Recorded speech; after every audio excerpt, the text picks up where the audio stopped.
Carl here from Brrraaains A Head-Banging Life, gbhblofficial.com for short, and it's time for another trip to our desert island, where our guests will be dropped off to spend the remainder of their years in peace, quiet, and isolation. However, as always, to help stave off boredom, we have enough room in the boat for a few items. That's 3 video games or books, depending upon taste. Not everybody plays games.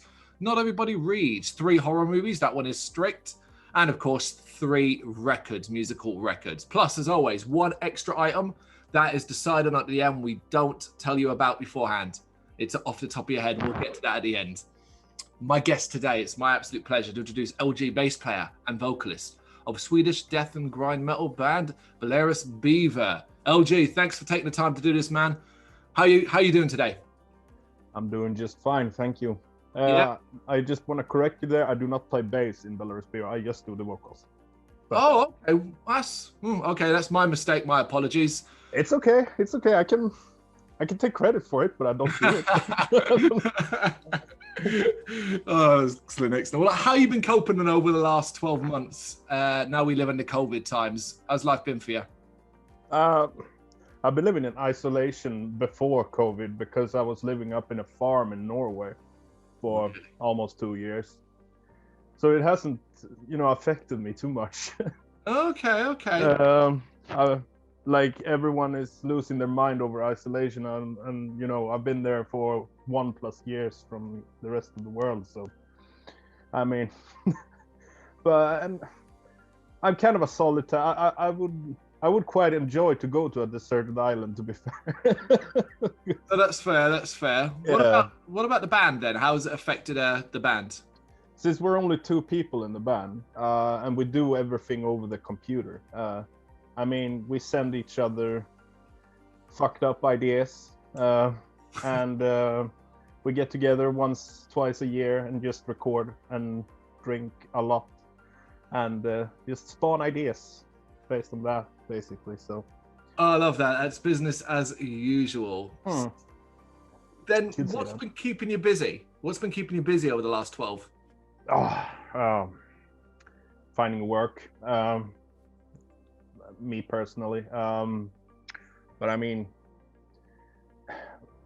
as I stated before, I mean, we just send each other music, and we send each other ideas that we have, and lyrics. I mostly send lyrics because I can't write a song to save my life. But I'm more of the vocal and lyric guy in the band, so and ideas when it comes to album covers and stuff like that. The themes and so on. And is it kind of a daily thing? You wake up in the morning, you already have ideas, you're just jotting them down as you go around? I mean, I can wake up in the middle of the night and be like, oh my God, this, an idea about a man who's adopted by beavers, raised by them in the woods, and he becomes this beaver man. That's actually an idea I came up with. I just woke up and was like, I need to write this down, and I wrote it down and I sent it to him like 4 a.m. in the morning or something like that. I love that. We're just, I mean, we're not normal. We're not sane. We're going to get a bit more into beavers in a bit, I think. So first things first, let's do some nominations. Are you a gamer? Do you like to read? I'm a gamer. Sure, I game. Okay, so you're gonna draw from games? Yeah, I was gonna draw from games, and I was gonna draw from. I mean, I play a lot of like modern games right now, but endless classics like retro games. They never get boring, So I figured it would make more sense for me to take 3 older games, right? Because you never get tired of them. True. So you gotta think ahead. Yeah, absolutely. So my first nomination, because of its sheer difficulty, is Ghosts and Goblins. Oh my goodness me! Right. Yeah. Have you ever completed it? No. I have played it a lot, and I've only come to the 3rd level once or twice, I think. So it's so fucking difficult, and I think that would keep me occupied for at least like 5 years on that island, just that game. So yeah. You know, I never played it back in the day at all, and it wasn't until it was released on mobile that I was kind of like, you know what? Let me play the game that everybody says is so hard. I couldn't get past the first level. Just gave up and was like, this is impossible. It's insane. It's insane. And I mean, I have the patience of an angel when it comes to games. Like I can just bash Mega Man for like 10 hours straight and not complete it at all, but still I can just sit there, never get tired of it. So I mean, patience is a good thing when it comes to old games. Well, in theory, as you say, you're on a desert island. You've got as much time as you need to just keep practicing. Exactly, that's what I was thinking. Awesome. What's your second choice then? Which would where would you be going to for here? Second choice, Street Fighter 2. Oh, of course, a classic. Yeah. Because I used to like semi-compete in Super Street Fighter 4 on Xbox Live when I was younger. So I mean, take it back to the roots again with the retro style of gaming. I would probably go with a fighting game just so I can beat the shit out of someone every now and then, you know. Character of choice. Who do you like to play as when you're playing Street Fighter 2? Oh God. I mean, Bison is good. The boxer dude. In Super Street Fighter 4, I played T-Hawk. Oh, hold on. My lights have just gone off. Oh. Darkness. There we go. Always, yeah. Yeah, well, I mean, any character, like, I vary a lot when I play. I don't master a single character. I like to, like, you know, fool around a bit. That was the wonder if you had mastered a specific character. Yeah, no, that was T-Hawk from Street Fighter 4. Okay. So why 2 over 4? Why would you choose to take 2 over 4? Again, with the old retro theme to everything. No, fair enough. Like, if I could, I would take Super Street Fighter 4, I guess. I'm better at that game, so. Yeah, I mean, because obviously the deeper roster and stuff as well. All right, what's your last choice then? My last choice would be Diablo 2. Diablo 2. My goodness me, it's not as old, it's not as retro, but it's getting there. Mm-hmm. I guess it is.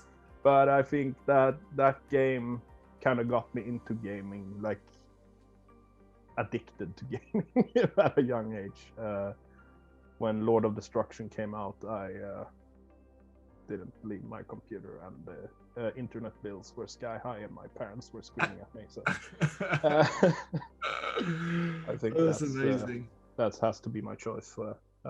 Yeah, definitely Diablo 2.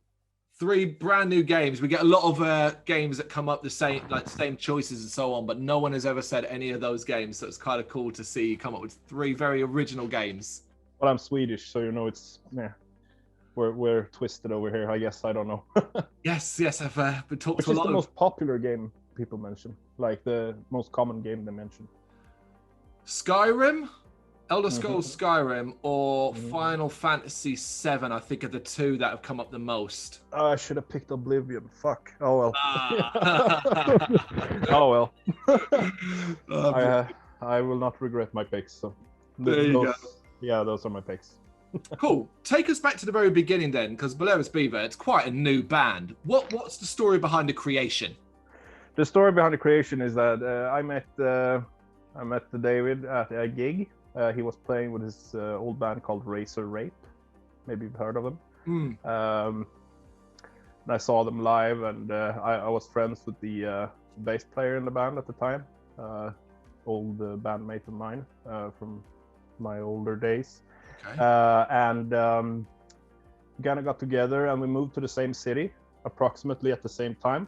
And we didn't have many friends there, so we decided to just hang out for an evening. And where we just kind of fucked up on alcohol, and we kind of tossed these ideas between each other, you know, just fucking about, we should make this band, we should start a band, you know, that kind of talk. Yeah. And he came up with this idea that he wanted to make a band called Otter Instinct, otters. And I was like, yeah, that's a really cool band name. Yeah, Otter Instinct, yeah. And then on the evening when I got home, I started writing lyrics about beavers for some reason, because I think I've forgotten about the otter thing, and I was more of a, you know, I read this news article about a man in Belarus who got attacked and killed by a beaver. Oh, it was a real thing. Yeah, real thing. Bit his artery in his leg, so he bled to death. Hence the band name. But and I sent him some of those lyrics, and I basically just took. We started sending back and forth just song titles with like 2 minutes to midnight, 2 beavers to midnight, you know, papyrus containing the spell to preserve its possessor against attacks from beavers who are in the water, you know, stuff like that. And then we had an EP. So we recorded the EP in like 2 days, I think. I was screaming for 2 days in the studio, and then we had an EP, and that's Damnation. It sounds like you've been having a lot of fun with it, because, you know, obviously the style of music tends to err towards a more serious take upon the sound. Yeah, well, I mean, we do have a very serious take on the sound. Like, if it weren't for the lyrics and the song titles and the album covers, I mean, it would be like any band out there. But we decided to, I think it's more for ourselves than for others to just kind of be able to like beavers, and then just kind of make it serious in a way. So I mean, and if others have a good laugh at it, I mean, that's a plus. But like, we give you serious music with not so serious lyrics. So no, I think that's a great way to describe it as well. I think it's important to note that, particularly say with the, you know, the band name, that the song titles, the covers, as you said, it's attention grabbing, and it's a matter of, okay, well, presumably these guys are taking the piss, as it were, and you hear it and you realize, oh no, that's not actually the case. It's just everybody has their own inspirations. Let it be beavers. Yeah. I mean, yeah, they are vicious little beasts with huge fangs, and they are very dangerous if you corner them. So, you know, and never underestimate a beaver. Never underestimate a beaver. They will fuck you up. When we get to the horror movies, I'm expecting you to say one in particular, and we'll have to see. I will not mention zombie. It's an honorable mention, but I will not pick some beavers. Oh, that was the one I was gonna. All right. Of course it was. No, I've seen it. I've seen some beavers 3 times. One of the times I was actually analyzing it because on the first album you will hear a lot of samples from Beaver. Yeah. The movie, and I think it's one song on our second album as well. Yeah. Okay, cool. Well, so, that's fair.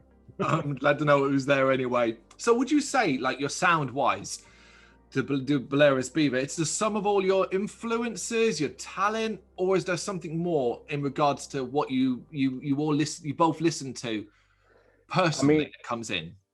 Yeah, I mean, of course, we both listen to extremely brutal music. I mean, and he was in the like more of a porn grind business before we started, and I was more into the exact opposite of what we're playing now, because I was into like funeral doom. I played in Piss Boiler, so we decided to like do some brutal grindy death metal thing, and just kind of, you know, one of our things was that we would never be able to get a drummer because we want to have the drums so insanely fucking ripping fast, you know, and stuff like that. Yeah, I mean, our influences will always be like, you know, Swedish death metal, grind, an awesome rotten sound, you know, classic bands like that, and also more of a brutal death metal approach to it, you know, the bands with band names that you can't read, that kind of. So I mean, and I mean, we were trying to create something semi-unique as well, I guess. Of course, which you always try to. Of course. Yeah. It's difficult though. It's difficult. And what about you vocally? Who do you look as when it comes to your vocals as your inspirations? Oh my god. Oh, like, okay, when I was 14, I started doing impersonations of Glenn Benton and the Corpse Grinder. So those two are probably the reason that I'm singing today the way I do. Then as I got older, I started to worship fucking Michael Åkerfeldt from Opeth, Bloodbath,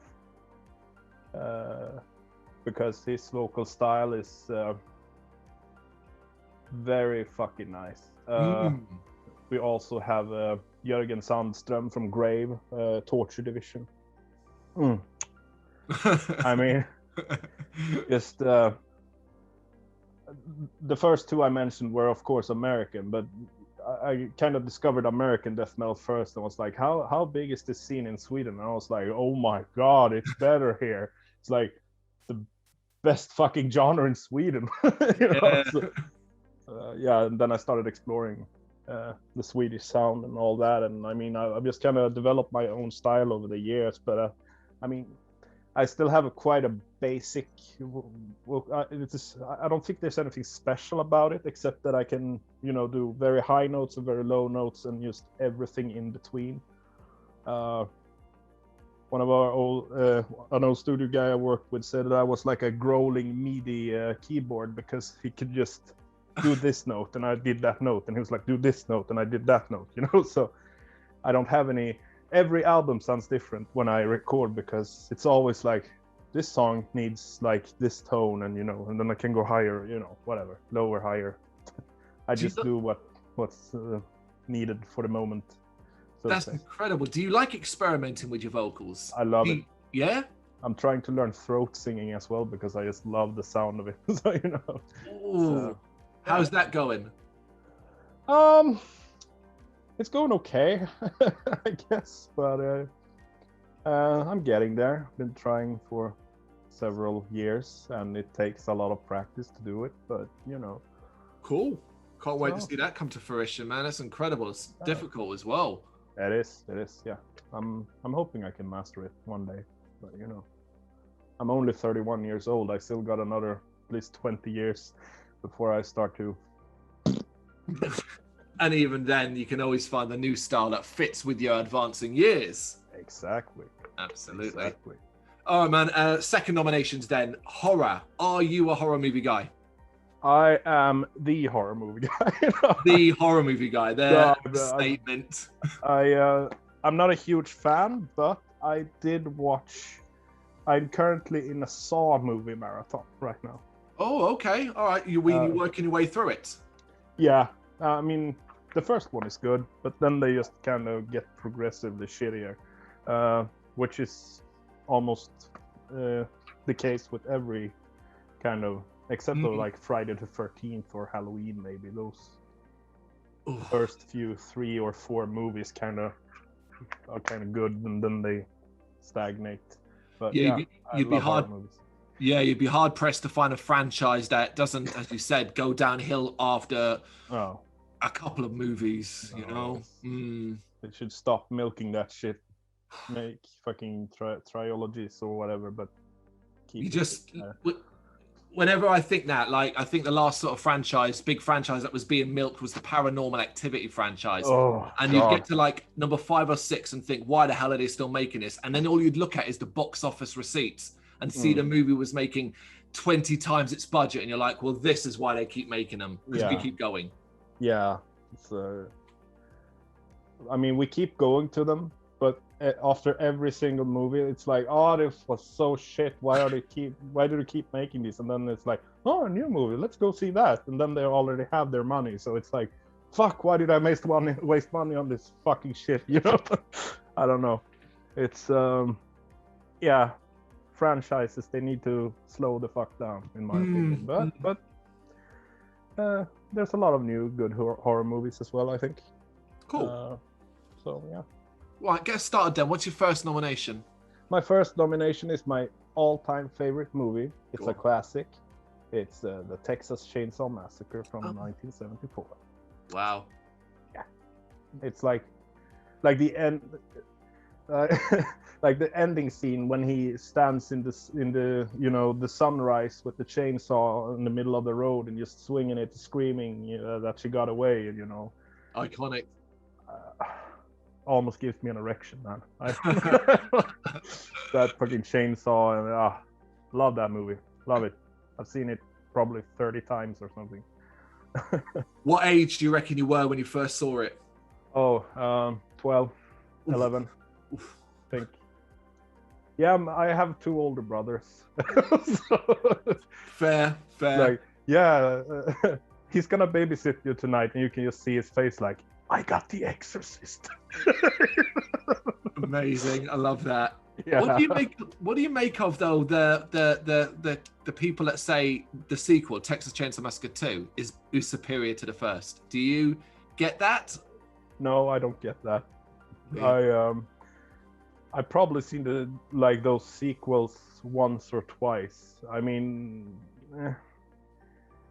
no, it's like I do enjoy the remakes, like the newer ones.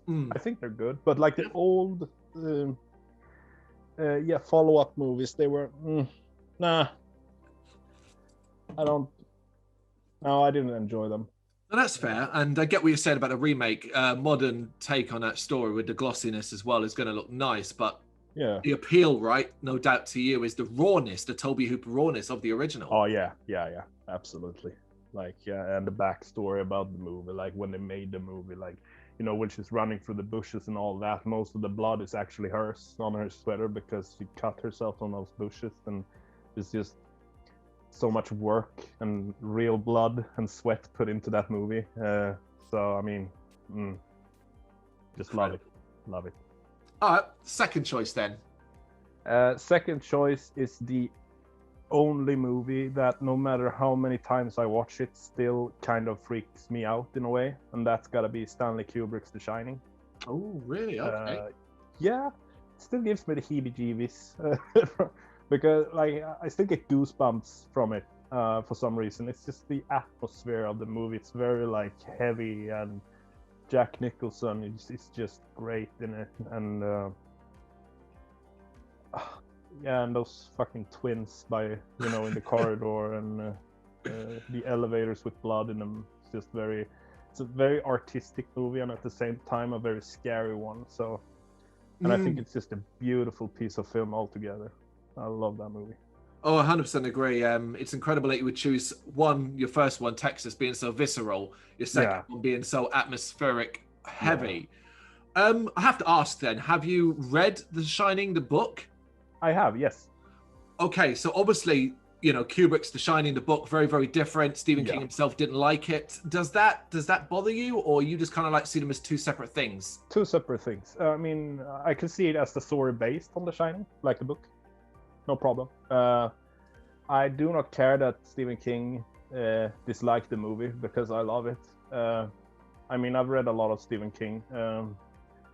So, like, if I were to choose books instead of video games, those would be like 3 Stephen King books, I think. So, fair enough. But that's why I chose video games. But I mean, of course, I can see why he's disappointed. Like, he's put all this time into writing a book, and Stanley Kubrick makes this film called The Shining, and it's like almost a completely different story from time to time. So.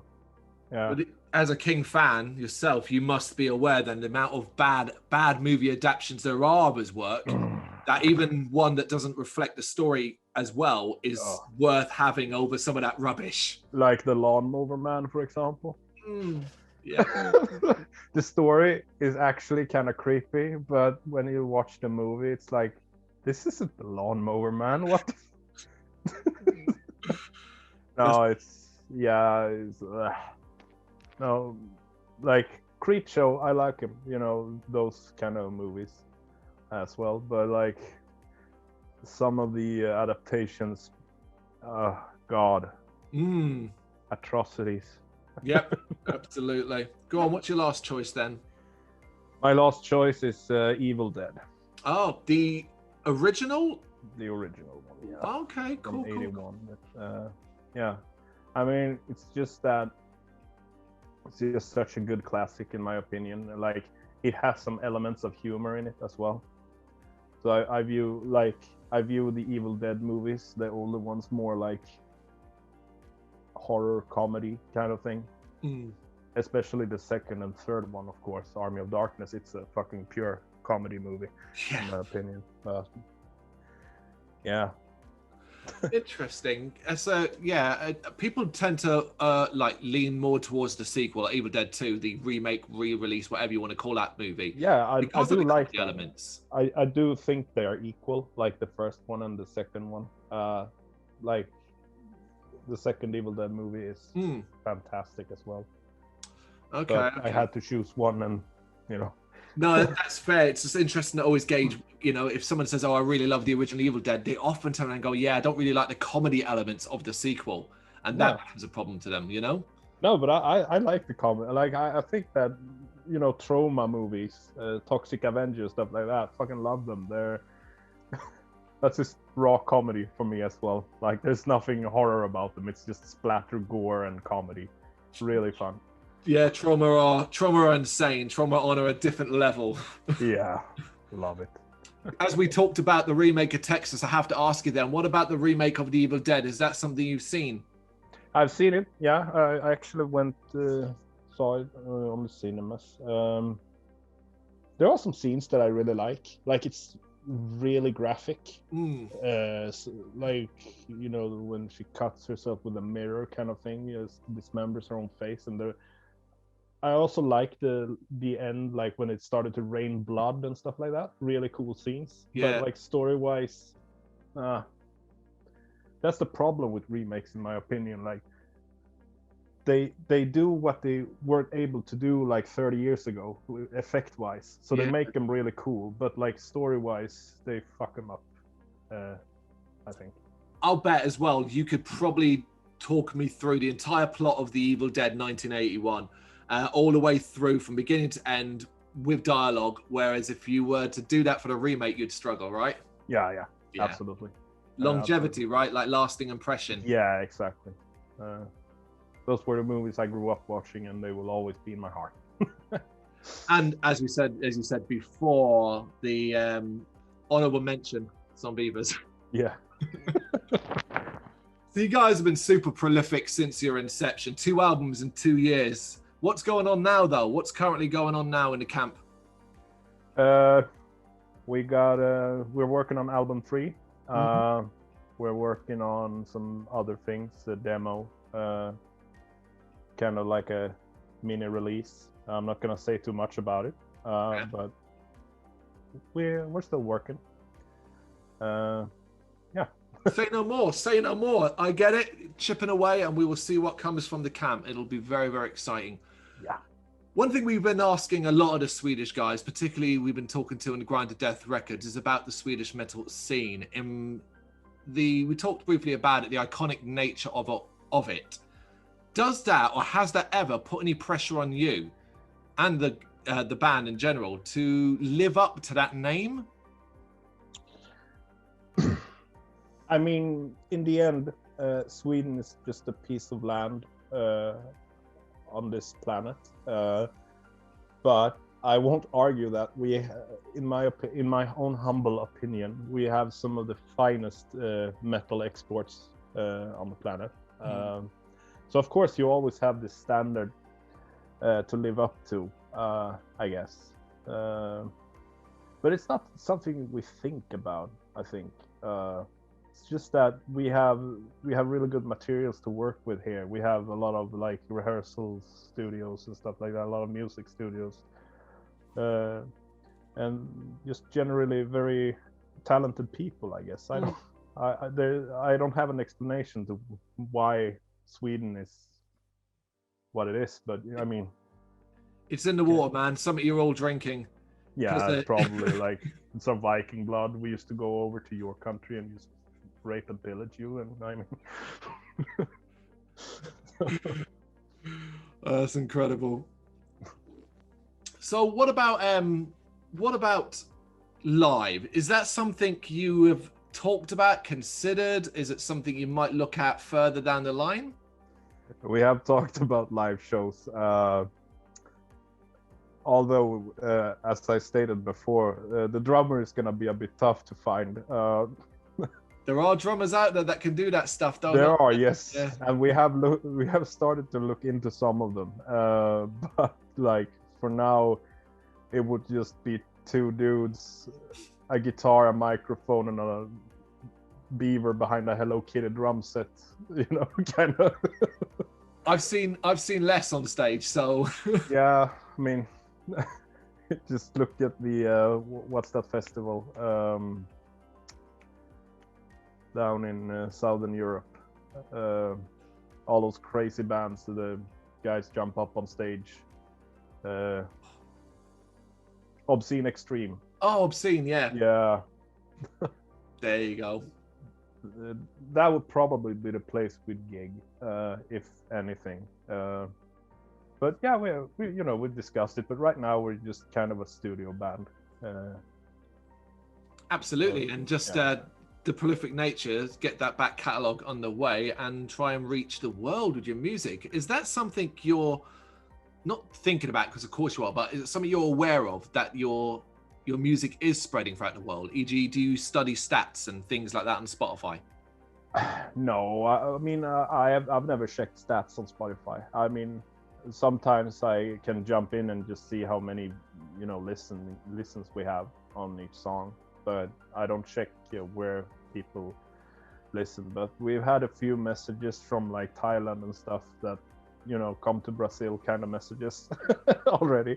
But other than that, I mean, not really. I mean, we've seen some spread on Facebook over the world, and I think that's really fucking cool that people around the globe just want to listen to two drunk guys screaming about beavers. Love it. So, that will always make me smile. All right, then we're up to your third and last set of nominations. This is the hardest one for most musicians. Yes. Picking 3 records out of your extensive mind. It took me like a few days to just think, and I was like removing some and just adding and just, so I just fucking picked 3 in the end. Yeah, because I'll bet if I asked you tomorrow, you'd have 3 different ones. Yeah, yes, definitely. Go on, get us started then. I will get you started with Mortician, Hacked Up for Barbecue. Okay, why that one? Because Mortician was for 3 years in a row my most listened to band on Spotify. 3 years. And that particular, like, I'm wearing a Chainsaw Dismemberment t-shirt right now. It's just something about the primitive heaviness of them, just caveman riffs style. Oh shit, sorry. Just the caveman style riff, and it's just so fucking brutal. Like, it's sometimes I can just burst into laughter because it's so fucking heavy. I mean, it's love it. Excellent. Okay, what's number 2? My pick number 2 is The Doors with LA Woman. Really? That is a surprise. That is a surprise, yeah. I picked it because I figured that I would need some calm down music on that island as well. So I would pick The Doors album. Oh, that's incredible. I mean, that's a lovely choice. That is the first time The Doors has ever been mentioned in this series. All right, and I get it. Chilled out. Chilled out, man. Very chill. And I mean, that album has a lot of different, like, it has the faster songs. It has a lot of bluesy kind of chill songs on it as well. And I think it has good variation. And I just love the Mansorex organ. And yeah, it's just a great album overall. I'm fascinated then to see what the third choice is, because you've had one and then that. Now what we got? Yeah, the third one is obviously has to be Swedish, and it's a live album. And I thought long and hard about this, but I went with Bloodbath, Whack and Carnage. Oh, okay. Why that why that live album specifically? Because me and a couple of friends, we have this kind of thing that every time we get together and drink, during one point in the night, this album will pop up on the TV screen. every single time. Yeah. Oh, you got We kind of made a meme about it, like, so when is it bloodbath time? And we're like, okay, click, and back in Carnage, bam. I think it's a really good live album, and I mean, Michael's vocals, Don Swan backing vocals, can't go wrong with it, really. Yeah, Bloodbath should need no bigging up from either of us. It's Bloodbath. No, If you listen to this, you know them. Yeah, it's just a super group. Yeah, they're on my super group. Yeah. I provided everything goes great. I'll be seeing them next year in April in London. So I think that'll be like their 5th time. It's just a band that constantly comes around. Yeah, I mean, I've only seen them once actually, because they never, for some reason, Swedish bands never play in Sweden. Want to get out? Because you don't make any money from gigs here. It's just Sweden is that country that they like, okay, we need to go to Norway. So we'll go through Denmark, up through Sweden, and into Norway. We got 4 days, so we plan 2 gigs in Sweden, whatever, Like D-Side played here once the last 15, 20 years or something. Like, I mean, basically, if you like, you can go to the more underground clubs in southern Sweden, or you can go over the border to Denmark to see the really good bands. Right. Okay, that's an insight that I presumed and always thought Sweden was a natural stop for almost every band as they went throughout Europe. Yeah, no, it isn't. It really isn't. We learn something new every day. Yeah. Right, LG, we're coming to the end now. Next 12 months. We've done the past 12 months at the start, so at the end, let's talk about the next 12 months. What's something you would really like to achieve? A goal, perhaps, for Belarus Beaver going forward? Realistic goal. Realistic goal. Okay.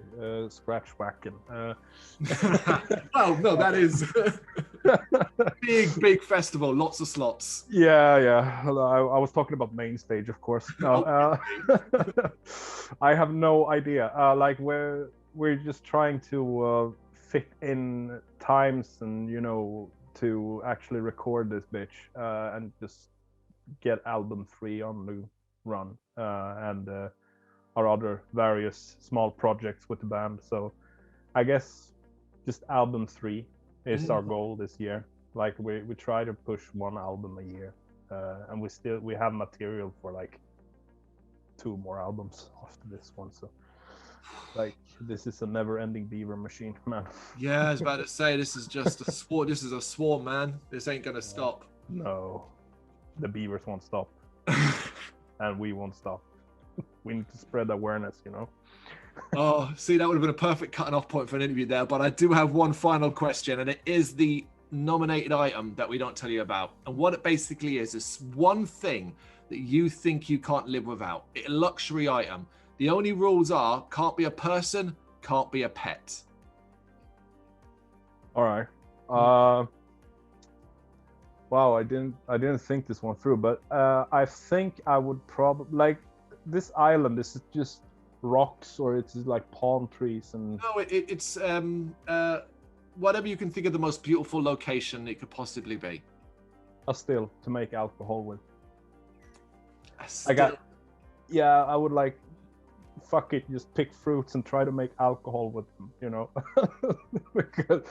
because if I'm gonna be there for the rest of my life, I want to get fucking drunk while being there. So still to make alcohol. Yes.